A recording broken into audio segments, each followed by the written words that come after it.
নমস্কার বন্ধুরা, বন্দনা রান্নাঘরে আপনাদেরকে স্বাগত জানাই। আজকের রেসিপি পাটিসাপটা। বাড়িতে পাটিসাপটা তৈরি করার সময় অনেক রকম সমস্যা হয়, যেমন পাটিসাপটাটা তৈরি করার সময় প্যানে আটকিয়ে যায় বা ছিঁড়ে যায়, আর পাটিসাপটাটা মুড়ে ভাঁজ করার সময় অনেক সময় ভেঙে যায়। এইসব কারণের জন্য বাড়িতে পারফেক্টভাবে পাটিসাপটা তৈরি করা যায় না, এটা আমি অনেকের কাছেই শুনে থাকি। তাই বন্ধুরা, আপনারা যদি আমার এই রেসিপিটা ফলো করে বাড়িতে পাটিসাপটা তৈরি করেন, তাহলে পাটিসাপটাটা একদম নিখুঁতভাবে তৈরি করতে পারবেন। কোনো রকমভাবে পাটিসাপটা ছিঁড়ে যাবে না বা প্যানের গায়ে আটকিয়ে যাবে না। আর বন্ধুরা, এই পাটিসাপটা তৈরির রেসিপির সাথেই পাটিসাপটার পুর তৈরির রেসিপিটাও আজ আমি আপনাদের সাথে শেয়ার করে দেব। তাই বন্ধুরা, আপনারা পুরো ভিডিওটা দেখতে থাকুন। আশা করছি রেসিপিটা আপনাদের খুবই ভালো লাগবে। আর আপনারা যদি আমার চ্যানেলে নতুন এসে থাকেন, তাহলে চ্যানেলটা সাবস্ক্রাইব করার জন্য অনুরোধ রইল। পাটিসাপটা তৈরি করার জন্য আমি এখানে নিয়েছি 1 কাপ সুজি। সুজিটার ওজনের মাপ হচ্ছে 200 গ্রাম। এবার সুজিটাকে গুঁড়ো করে নিতে হবে। তার জন্য আমি এখানে একটা মিক্সি জার নিয়েছি। মিক্সি জারের মধ্যে সুজিটা আমি ঢেলে দিলাম। এবার আমি সুজিটাকে গুঁড়ো করে নেব। সুজিটা গুঁড়ো করে যদি পাটিসাপটা তৈরি করা হয়, তখন পাটিসাপটাটা একদম পারফেক্ট তৈরি হয়। তো দেখুন বন্ধুরা, সুজিটা আমার গুঁড়ো করা হয়ে গেছে। এবার এই সুজিটাকে আমি একটা পাত্রের মধ্যে ঢেলে নিচ্ছি। তো সব সুজিটা আমি পাত্রের মধ্যে ঢেলে নিয়েছি। এবার এই সুজির মধ্যে আমি দিয়ে দিচ্ছি ময়দা। আমি এখানে বড় চামচের 5 চামচ ময়দা দিয়ে দিলাম। আর এরপর আমি এর মধ্যে দিয়ে দিচ্ছি চালের গুঁড়ো। বড় চামচের 2 চামচ চালের গুঁড়ো আমি এর মধ্যে দিয়ে দিয়েছি। এবার আমি এর মধ্যে দিয়ে দিচ্ছি লবণ। লবণটা খুব বেশি দিলে হবে না, সামান্য পরিমাণ লবণ এখানে দিতে হবে। এবার আমি এই সব শুকনো উপকরণ প্রথমে খুব ভালো করে মিশিয়ে নেব, যাতে প্রত্যেকটা উপকরণ ভালোভাবে একটার সাথে একটা মিশে যায়। তো এগুলো আমার মেশানো হয়ে গেছে। এবার আমি এর মধ্যে দিয়ে দিচ্ছি 2 চামচ খেজুরের গুড়। গুড়ের পরিমাণটা কিন্তু কম করে দিতে হবে, খুব বেশি দেওয়ার প্রয়োজন নেই। 2 চামচ গুড় এখানে যথেষ্ট। আমি এখানে গুড় ব্যবহার করছি। আপনারা যদি গুড় ব্যবহার করতে না চান, তখন গুড়ের পরিবর্তে এখানে 2 চামচ চিনি দিয়ে দেবেন। আর একটা কথা বন্ধুরা, যে চামচে মাপ করে আমি ময়দা আর চালের গুঁড়ো নিয়েছি, সেই চামচের মাপ করেই আমি এখানে 2 চামচ খেজুরের গুড় দিয়েছি। এরপর আমি এখানে নিয়েছি উষ্ণ গরম দুধ। উষ্ণ গরম দুধ দিয়ে পাটিসাপটার ব্যাটারটা তৈরি করলে পাটিসাপটাগুলো খুব ভালো তৈরি হয়। অল্প অল্প করে দুধ এর মধ্যে দেব আর ব্যাটারটাকে তৈরি করে নেব। এই সময় একটা টিপস আমি আপনাদের সাথে শেয়ার করছি। এই যে পাটিসাপটার ব্যাটারটা তৈরি হবে, এর মধ্যে যদি মিষ্টির পরিমাণটা খুব বেশি হয়ে যায়, তখন কিন্তু পাটিসাপটাগুলো ঠিকমতো তৈরি হবে না, প্যানের গায়ে আটকিয়ে যাবে বা ছিঁড়ে যাবে, আর পাটিসাপটাগুলো ভাঁজ করার সময় ভেঙে যাবে। তো সেই জন্য মিষ্টিটা কম করে এখানে দিতে হবে। আর বন্ধুরা, এই ব্যাটারটা তৈরি করার সময় একটা জিনিস খেয়াল রাখবেন, ব্যাটারের মধ্যে কোনো উপকরণ যেন ডেলা না পাকিয়ে থাকে। খুব ভালো করে এটাকে মিশিয়ে নিতে হবে আর একটা স্মুথ করে ব্যাটার তৈরি করতে হবে। দেখুন বন্ধুরা, পাটিসাপটার জন্য ব্যাটারটা আমার তৈরি করা হয়ে গেছে। আর ব্যাটারটা কেমন তৈরি হয়েছে সেটাও আমি আপনাদেরকে দেখিয়ে দিচ্ছি। খুব বেশি পাতলা নয়, আবার খুব বেশি ঘন নয়, এই রকম একটা ব্যাটার তৈরি করতে হবে। আর বন্ধুরা, আপনারা ব্যাটারটাকে ভালো করে দেখে নিন, কারণ দুধের পরিমাণটা আমি এখানে বলছি না, কারণ দুধের পরিমাণটা কম বেশি লাগতেই পারে। তো সেই জন্য অল্প অল্প করে দুধ দিয়ে এই রকম একটা ব্যাটার তৈরি করে নিতে হবে। খালি একটা জিনিস খেয়াল রাখবেন, ব্যাটারটা যেন খুব বেশি ঘন না হয়। এই রকম একটা ব্যাটার তৈরি করতে হবে। তো পাটিসাপটার ব্যাটারটা এখন আমার তৈরি করা হয়ে গেছে। এবার এটাকে আমি ঢাকা দিয়ে এখন রেস্টে রেখে দেব 30 মিনিটের জন্য। এবার আমি পাটিসাপটার পুর তৈরি করব।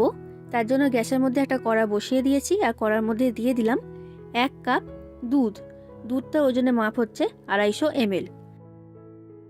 এবার এই দুধটা উষ্ণ গরম হওয়া পর্যন্ত আমি অপেক্ষা করব। দুধটা এখন অল্প গরম হয়ে গেছে। এবার আমি এর মধ্যে দিয়ে দিচ্ছি বড় চামচের 2 চামচ গুঁড়ো দুধ বা মিল্ক পাউডার। গুঁড়ো দুধ দিলে এই পুরের স্বাদটা খুবই ভালো হয়, তাই আমি এখানে ব্যবহার করেছি। গুঁড়ো দুধটাকে খুব ভালো করে মিশিয়ে নিলাম। এবার দুধটা ফুটে ওঠা পর্যন্ত আমি অপেক্ষা করছি। দেখুন বন্ধুরা, এই দুধটা খুব ভালো মতো ফুটে উঠেছে। এবার আমি গ্যাসের ফ্লেমটা বন্ধ করে দিচ্ছি। গ্যাসের ফ্লেমটা আমি বন্ধ করে এর মধ্যে দিয়ে দিলাম 1 কাপ খেজুরের গুড়। আর খেজুরের গুড় দেওয়ার সময় গ্যাসের ফ্লেমটা অবশ্যই বন্ধ করে দেবেন, না হলে দুধটা খেজুরের গুড় দেওয়ার সাথে সাথেই কেটে যাবে। তো দেখুন বন্ধুরা, খেজুরের গুড় আমি সব এর মধ্যে দিয়ে দিয়েছি। এবার গুড়টাকে আমি দুধের সাথে ভালো করে মিশিয়ে নিচ্ছি। গুড়টাকে খুব ভালো করে মিশিয়ে নিয়েছি। এবার আমি গ্যাসের ফ্লেমটাকে আবার অন করে নিয়েছি। এবার এই খেজুর আর দুধের মিশ্রণটা ফুটে ওঠা পর্যন্ত আমি অপেক্ষা করব। তো দেখুন বন্ধুরা, এটা এখন ফুটে উঠতে শুরু করে দিয়েছে। এবার আমি এর মধ্যে দিয়ে দিচ্ছি নারকেল কোড়া। আমি এখানে একটা বড় সাইজের নারকেল দিয়েছি। এবার নারকেল কোড়াটাকে দিয়ে এর সাথে খুব ভালো করে পাক দিয়ে নিতে হবে। গ্যাসের ফ্লেমটা মিডিয়াম থেকে হাই ফ্লেমে রেখে এটাকে পাক দেবেন যতক্ষণ না পর্যন্ত এটা ঘন হয়ে গিয়ে একদম ঝরঝরে তৈরি হচ্ছে।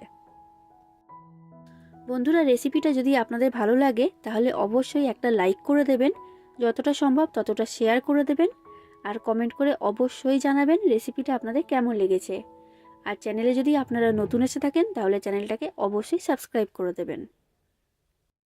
তো দেখুন বন্ধুরা, 5 থেকে 6 মিনিট আমি খুব ভালো করে এটাকে পাক দিয়ে নিয়েছি। আর এই পুরটা এখন আমার তৈরি হয়ে গেছে। আর একটা জিনিস এখানে আপনাদেরকে দেখিয়ে দিচ্ছি বন্ধুরা, এই পুরটা কিন্তু পাক দিয়ে একদম শুকনো ঝরঝরে করলে হবে না, এই রকম একটু নরম নরম থাকবে। এই সময় কিন্তু পুরটাকে নামিয়ে নিতে হবে। এখন গরম আছে বলে এই রকম মনে হচ্ছে, ঠান্ডা হয়ে যাওয়ার পর পুরটা কিন্তু একদম শক্ত হয়ে যাবে। তাই একটু নরম থাকা অবস্থাতেই পুরটাকে নামিয়ে নিতে হবে। তো দেখুন বন্ধুরা, পাটিসাপটার পুর এখন আমার তৈরি।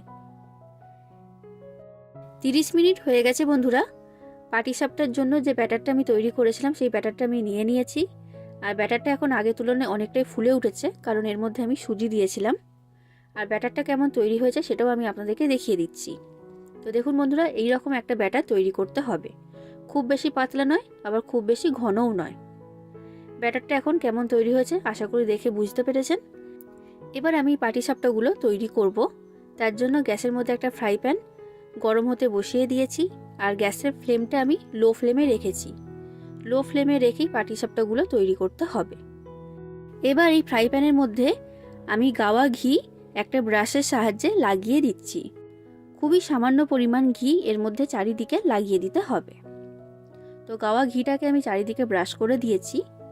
এবার যে ব্যাটারটা আমি তৈরি করেছিলাম সেই ব্যাটারটা এক হাতে আমি নিয়ে নিলাম, আর এটাকে আমি ফ্রাই প্যানের মধ্যে দিয়ে দিচ্ছি। ফ্রাই প্যানের মধ্যে দিয়ে হালকা হাতে এইভাবে চাড়িয়ে দিতে হবে। এবার গ্যাসের ফ্লেমটা লো ফ্লেমে রেখে এখন এটাকে আমি হতে দেব। উপরটা যতক্ষণ না শুকনো হচ্ছে ততক্ষণ এর মধ্যে আমি পুরটা দেব না। তো দেখুন বন্ধুরা, উপরটা একদম শুকনো হয়ে গেছে। এবার আমি এর মধ্যে দিয়ে দিচ্ছি তৈরি করে রাখা নারকেলের পুর। পরিমাণ মতো পুর আমি এর মধ্যে দিয়ে দিয়েছি। এবার পুর দিয়ে পাটিসাপটাটাকে আমি মুড়ে নিচ্ছি। দেখুন বন্ধুরা, খুব সহজেই পাটিসাপটাটা প্যানের মধ্যে থেকে উঠে আসছে, আর এটা ভাঁজ করার সময় কিন্তু ভেঙে যায়নি। এই পাটিসাপটাটাকে আমি এইভাবে গোল করে মুড়ে নিলাম। এবার দুটো সাইড উল্টে পাল্টে একটু ভেজে নেব। তো দেখুন বন্ধুরা, 2 থেকে 3 মিনিটের মতো সময় লাগে একটা পাটিসাপটা তৈরি হতে। এই পাটিসাপটাটা আমার তৈরি করা হয়ে গেছে। এবার এটাকে আমি তুলে নিলাম। ঠিক একই রকমভাবে আমি আপনাদেরকে আরও কয়েকটা পাটিসাপটা তৈরি করে দেখাচ্ছি। পাটিসাপটা তৈরি করা কিন্তু খুবই সহজ। আমার এই রেসিপিটা ফলো করে আপনারাও বাড়িতে পাটিসাপটা তৈরি করুন। এই রকম পারফেক্ট পাটিসাপটা আপনারাও তৈরি করে ফেলতে পারবেন খুব সহজেই। দেখুন বন্ধুরা, ঠিক একই রকমভাবে এই পাটিসাপটাটাকেও আমি তৈরি করে নিয়েছি। এইভাবে আমি বাদবাকি সব পাটিসাপটাগুলোকে তৈরি করে নেব। তো আমার এখানে সব পাটিসাপটা তৈরি করা হয়ে গেছে। এবার আমি আপনাদেরকে দেখিয়ে দিচ্ছি যে পাটিসাপটাটা ভেতর থেকে কেমন তৈরি হয়েছে। তাহলে বন্ধুরা, এইভাবে আপনারাও বাড়িতে পাটিসাপটা তৈরি করুন। আশা করছি আপনাদের সকলের রেসিপিটা খুবই ভালো লেগেছে। আজ আসি বন্ধুরা, আবার দেখা হবে অন্য কোনো দিন অন্য কোনো রেসিপির সাথে। ধন্যবাদ।